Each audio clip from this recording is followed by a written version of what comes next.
রাধে রাধে বন্ধুরা, আশা দিদির ফ্যামিলিতে আপনাদের স্বাগত। আজ পয়লা বৈশাখ 1432 সাল, বছরের প্রথম দিন। তাই আজ সকলের মঙ্গল কামনায় আজ ফুলবাড়ি মহেন্দ্রা কালী মন্দিরে পুজো দিতে এলাম। তো এই মহেন্দ্রা যে মায়ের থানটা দেখছেন, এ বহু পুরানো আর খুব জাগ্রত।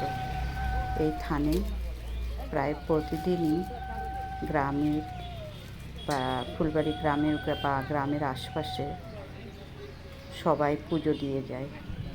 আমিও ফুলবাড়িতে যখন ছিলাম আমিও মাঝে মাঝে এসে দিয়ে গেছি পুজো। এখন শ্বশুরবাড়ি আছে, তাই ঠিকঠাক যেতে পারবো না। তবুও আমি চেষ্টা করি বছরের প্রথম দিন পয়লা বৈশাখ দিনটিতে, কিংবা এটা পয়লা বৈশাখেই যে পুজো হয় তা না, মানে বৈশাখ মাসের প্রথম মঙ্গলবারে এর বাৎসরিক পুজো।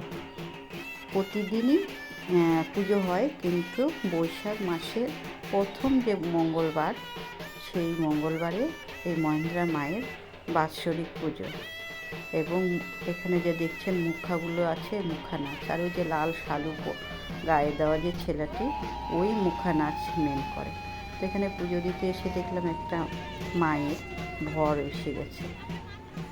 তো সে এতই মায়ের জাগ্রত মা, যার কারণে অনেক অনেক বিপদ থেকে আমরা রক্ষা পাই, যার জন্য মা সবাই দিতে আসে, তথা গ্রামবাসী সবাই প্রতিদিনই পুজো হয়। গত বছরে এই দিনটিতে এসেছিলাম আমি বৌমাকে নিয়ে। এবারে বৌমার একটু অসুবিধে, তাই পাশের বাড়ি একজনকে নিয়ে এসেছিলাম। তো সেও পুজো দিল, আমিও পুজো দিচ্ছি। আর সে কোনোদিন আসেনি, নাম শুনি। তো এবারে আমার সঙ্গে সে প্রথম পুজো, বাড়ির পুজো, সকালে মঙ্গলচণ্ডী পুজো করেছি। ঘরে গোপাল জগন্নাথের নিত্য সেবা সব সেরে তারপর মহেন্দ্র মায়ের পুজো দিতে এলাম।